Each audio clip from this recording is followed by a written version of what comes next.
done an outstanding job and is doing an outstanding job and will continue to do an outstanding job. The people in this room are evidence of that. You are all magnificent people. You are all incredible contributors to the success of this organization. And what is your commitment to the organization? Is this just another job? Choice number one. You know what, Andrew? If that's all they pay, not coming in early, and hell no, I'm not staying late. In fact, you know what? I leave here at 5, at 4:45, I've packed my stuff, and I'm checking the car park. Nobody beats me. I'm the first foot on the car park at 5 o'clock, buddy. Believe me. Different choice. If that's all I'm earning at the moment, how about if I come in early, and I stay late, and I learn, and I grow, and I expand, and I become more? Which of those two do you think you'd like to be? Which of those two do you think 5 years from now are going to be where they want to be? Because we're all going to arrive somewhere 5 years from now.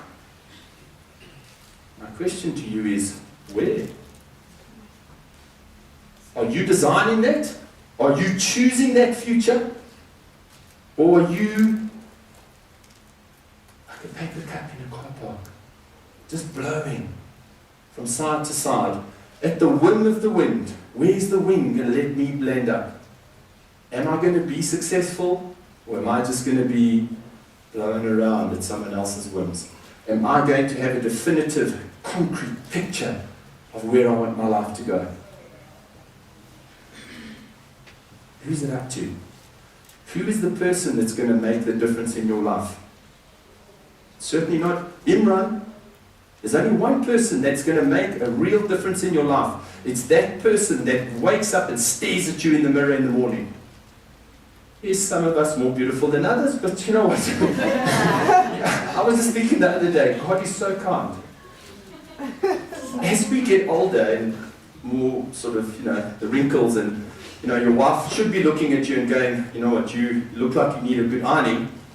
Her eyesight goes.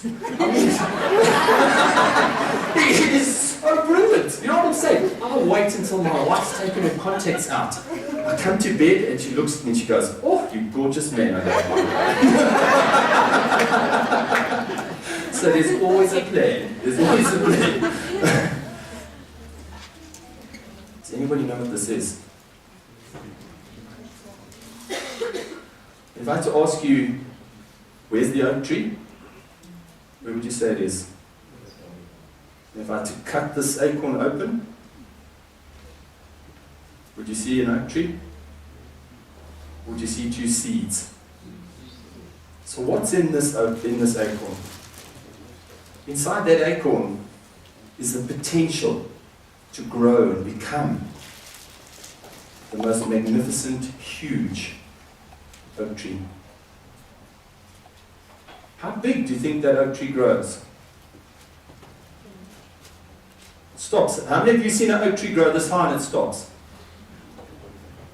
Or do they grow as tall as they can? Do they spread their branches as wide as they can? Do they become the biggest possible oak tree they can become? And then along comes a human being. We choose to grow this big. We say, that's all I can achieve. My self-imposed comfort zone is limiting my growth, and I am going to just be the tiniest little oak tree that will ever exist. Why can we only grow this high? And why does an oak tree grow as big as it can? It's called freedom of choice. You choose to impose a self-imposed comfort zone on yourself. You choose to push that snooze button in the morning. You choose to stop reading books when you leave school. 75% of every person who leaves school never picks up a book in their life again. That's a whole lot of you in here. Never reads another book. And then you go, you know what? Life is unfair. They overlooked me for that promotion again. I'm trying so hard. I'm giving it my all. But I haven't read a single book since I left school. In fact, Friday night, I went to happy hour. I got drunk, okay, again. Saturday, I watched sport in front of the telly all day. Sunday, I got up at 11, watched some more sport, went to work, and you know what? They don't want to promote me. What is wrong with these people? It's called your EVE ratio. We've got it all screwed up. Education versus entertainment. They say 500 hours of entertainment for 1 hour of education. I think it's 5,000 to 1. What about if you just improve that ratio from 500 to 1 to 50 to 1?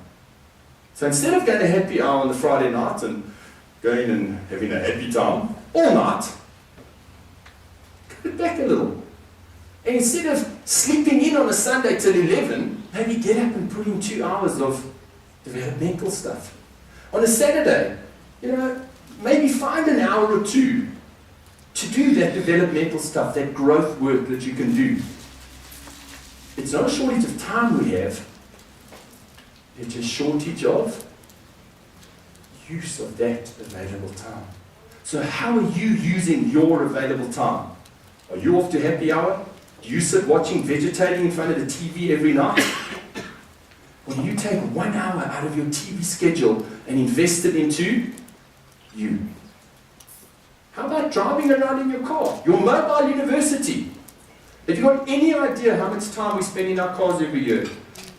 And I'm not talking about a sales representative here. I'm talking about your average Joe and Jess that drive to and from work, drive around on weekends. 500 hours a year. That's 2 semesters at university. How would you invest in yours?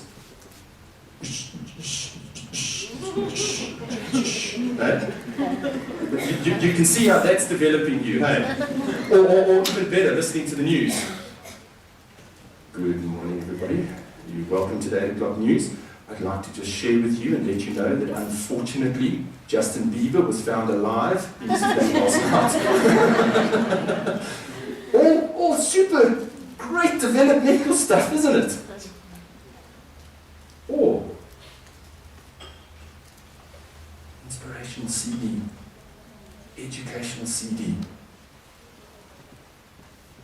500 hours a year. All you're doing is you're sitting, doing what you would have been doing anyway. You're driving somewhere.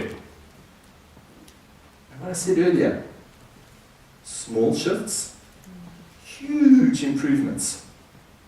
So no one must sit and tell me I don't have enough time to educate myself. I don't have enough time to improve myself. You all drive your car. You all push the snooze button. You all go, well, maybe not all of us, go to happy hour on a Friday, which is not a problem. I'm not saying stop living. I'm just saying live differently. Shift that EVE ratio, education versus entertainment. Shift it a little more towards education. Don't you think that the results are going to speak for themselves? 10 years from now, when you've read 50 books, do you think you're going to be better than you are today? Do you think you're going to be a little more educated than you are today? Do you think you're going to be a little bit more attractive for that promotion 10 years from now? What's it cost you? Time in my car, reading a few books, investing into the most important person in my life, me. What are you going to do differently? Are you going to invest into you? Or are you going to be that disgruntled person who gets to another New Year's party and goes, life is cruel, life is hard, goal setting doesn't work. I know, you know why goal setting doesn't work? You had that New Year's resolution last year, hey, I'm going to lose weight, hey? and then you know what happens, eh? You go to the gym for January, the second only, and you arrive there, and there's a parking guard showing you where to park, and you park 2 Ks away from the gym, because everybody's at the gym. You get to the gym, thank goodness you've done the 2 Ks, because you get there, and there's like 15 line deep to do each machine, and you go, but you've walked the 2 Ks, so thank heavens you do nothing, but you walk the 2 Ks back to your car, so you've done some exercise. And you do that for the 2nd, the 3rd, and the 4th of January. And then you don't go back till February. You arrive in February, and you drive right in, you park at the door, you go, what the heck? You walk in, there's not a soul in the gym, but you're dedicated. So you go twice in February. March, okay, we know South Africa is the country of public holidays, so March is pretty full of public holidays. You don't go at all in March. April, May, June, you get to December and you go, you know what? Don't tell me goal setting works, okay? I set a goal. Look at me, I'm fatter than I was last year.